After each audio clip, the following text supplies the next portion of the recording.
Welcome to the Health Matters Podcast. I'm your host, Kareem Amiri, and today I have Paul Karow, Vice President and Chief Pharmacy Officer at Wellmark, to discuss changes and trends in the pharmacy landscape. Paul, thanks for joining me today. Thanks for having me. All right. So this is your first time on the podcast. It is. So with that, if you wouldn't mind introducing yourself and telling our listeners your role at Wellmark. Yeah, thanks again for having me. As you mentioned, I'm Paul Karow, the Vice President and Chief Pharmacy Officer here at Wellmark. I have accountability for the strategic direction of our pharmacy program and ensuring that our members have access to high-quality medications at affordable prices. And you've done a great job since you've been here, so I appreciate everything that you and the team have been doing. And with that, pharmacy, it's the leading trend mover for health plans and those offerings. So it's a number one topic for our employers. And with that in mind, can you talk about some of the biggest trends and challenges that you and your team are facing in trying to lower those costs for our employers?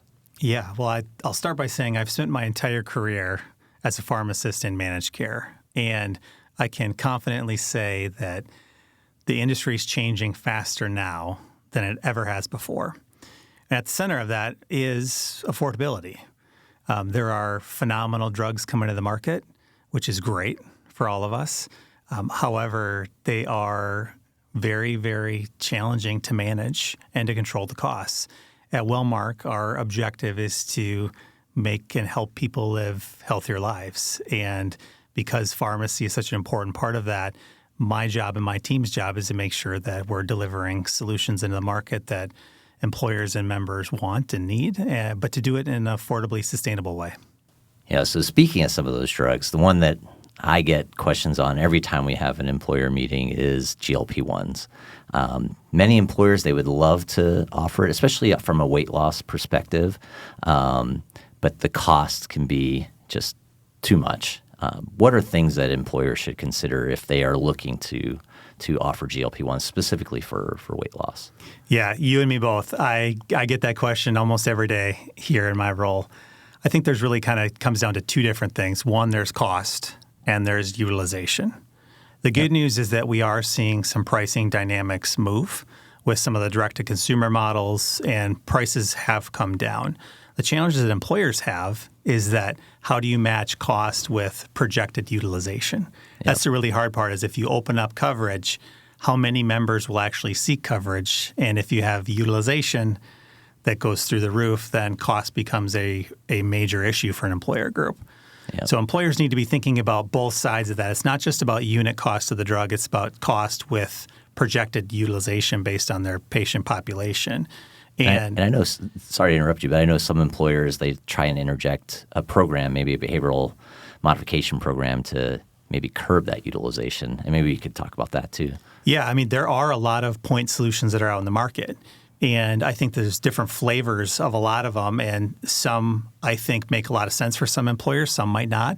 But those are certainly additive considerations that an employer might think about.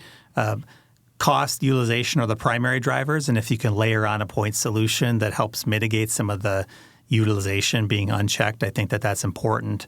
I also want to at least acknowledge that there isn't a single solution that exists in the market that does all of those things. Yeah, there's not an easy button right now. There's unfortunately not an easy button at this point. So it's really important that you're thinking holistically about how you manage GLP-1 coverage, and certainly that's an area that you should be speaking with your account teams on, because Wellmark does have a perspective and can help employers navigate some of those challenges. Yep.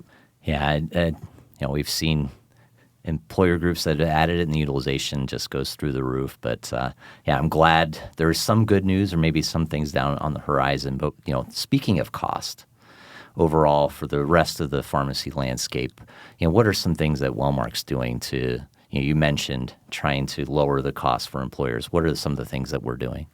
Well, if I ground ourselves in kind of how we think about managing costs, I'll start by saying we take a lowest net cost strategy. Yeah. So historically in the pharmacy ecosystem, it was a rebate game. And there are still rebates out there, of course, but we are seeing some consolidation on rebates. And a lot of that is due to legislative and regulatory pressure we'll talk more about later. Yep. But we are no longer, and employers should no longer be thinking about necessarily just chasing a rebate. You should be thinking about what is the actual net cost of the drug. When you chase a rebate, yeah, it's nice to get a rebate check later on, but that's after the fact. That doesn't necessarily help lower your costs at point of sale for the employer or the member. Right. So we're trying to think of innovative and unique strategies to manage cost up front. And a lowest net cost strategy has allowed us to do that. And one really good example of that is our biosimilar strategy, Right. where we're looking at really high-cost medications like Stelara and Humira were the two big biosimilars that Wellmark tackled. We Right. were first in the market to bring those solutions forward, where we did innovative and unique pricing contracting strategies with pharma directly to kind of cut out the middleman and get to that lowest net cost strategy. And by doing that, we were able to save our clients and our members millions of dollars a year. Yeah, I mean, I think on Humira it was 90% savings, and Yes. they were getting that right away rather than having to wait 6 months for the rebate. Yes. And speaking of rebates, I remember coming to Wellmark, and we would talk about our pharmacy strategy, and we would say we'd be 100% pass through on rebates, and it didn't really get much play. But as you start to look at the economics of it, and you mentioned it, it's a revenue model, holding back some of those rebates. And we talked about, you mentioned reform and legislation. Maybe we could talk about that a little bit. I know in Iowa we had SF 383 last year, and that's still ongoing. But on a go-forward basis, what do you see for reform at the state and federal level? And I know there's a few things coming in 28. If you can talk about that a little bit. Yeah, so I think the reform that we're seeing is not just at the state level. Certainly many states across the country have reform, and now we're seeing it at the federal level too. Yeah. And all of it is really centered around trying to make medications more affordable, but do it in a more transparent way. So at Wellmark, we've always been a transparent health plan that passes all rebate value back to our customers. So we're much further ahead of the curve than most health plans are. However, because that there are this national reform coming, the Consolidated Appropriations Act that's coming out in 2028 is a big one that we have our eyes on, as well as state reform.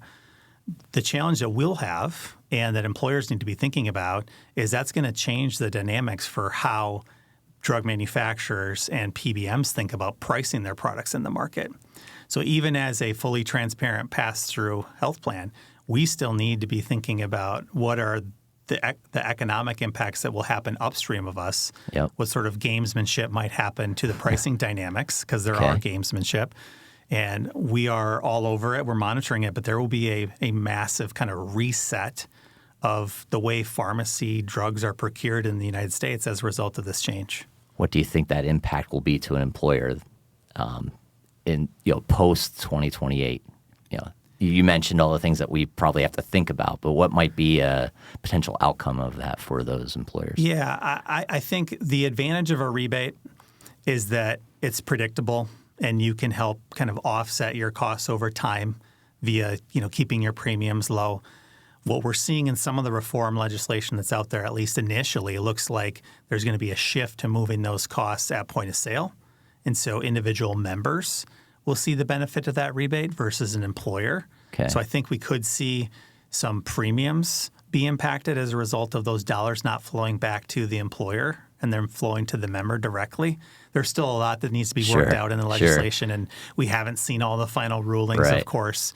But I think we'll see some different economics. And of course, anytime that there's massive reform, I don't know that we'll necessarily see an immediate impact that's dramatic, but I think over time it could become dramatic because I think the whole economic landscape will change as both pharma and PBMs get smarter on how they bring those solutions into the market. And so we're really hyper aware and hypercritical of all the legislation going on right now just because it's so dynamic that we want to make sure that we're keeping our eye on the ball. Yep. Well, thank you for doing that, and I'm sure our employers will thank you for that as well. Speaking of costs and talking about, many employers will hear strategies about alternative approaches to managing those pharmacy costs. And one example would be international sourcing. Can you talk about some of those programs and what you're seeing? Yeah. So international sourcing sounds amazing on paper. It is true that drugs cost less in other countries across the world, and there's a whole host of reasons for that we can get into if people are interested. Yeah. But at the end of the day, if there are cheaper drugs available in other areas, we want to look at them. But we are always grounded in the safety and efficacy of those products as well. So that is obviously on top of our mind when an employer group comes to us that wants to consider an international sourcing solution, as an example. Our alarm bells go off to say, first, we need to make sure that that is an appropriate source of the medications. An advantage that we have in the United States is that drugs coming in are very, very heavily scrutinized and regulated for safety and efficacy. Drugs coming in from other countries don't follow those same scrutiny practices. So I've been in the pharmacy industry for almost 20 years now, and my job is to help make sure that Wellmark's pharmacy initiatives align to our mission of making healthcare better. When we're talking to employer groups about international sourcing options, of course, we're going to look at that. We're going to partner with them to analyze the solutions. I think also, at least in a few of them that we've seen in the past couple of years, the savings that are represented on paper don't actually match what happens in practice. So we work closely with employer groups to make sure that are the savings that these companies are projecting actually going to come true? And is that worth that trade-off of not knowing exactly where the medications are coming from? Thank you for that, because it's a question that comes up, and glad you addressed that. We're getting close to our time here, but as we wrap up, what's one thing you'd want to have employers take away from this conversation? I'd say the biggest thing is that pharmacy is moving and evolving faster than it ever has before, certainly in my career, and that's not going to change, in particular when we look at all the reform coming on the market. I would say that employers need to be looking at their pharmacy benefit on a more regular level. It's not something you set it and forget it and hope that it works itself out. And Wellmark is incredibly well-positioned to help employers think about that and to partner with our employer groups to make sure that we're maximizing their benefit and that they're allowed to achieve the outcomes that they want for their members and their employees. Yeah. Thank you, Paul, for joining me today, and thank you all of you for tuning in. And if you enjoyed today's discussion, please remember to subscribe to Wellmark's YouTube channel for more great content, and we'll see you next time.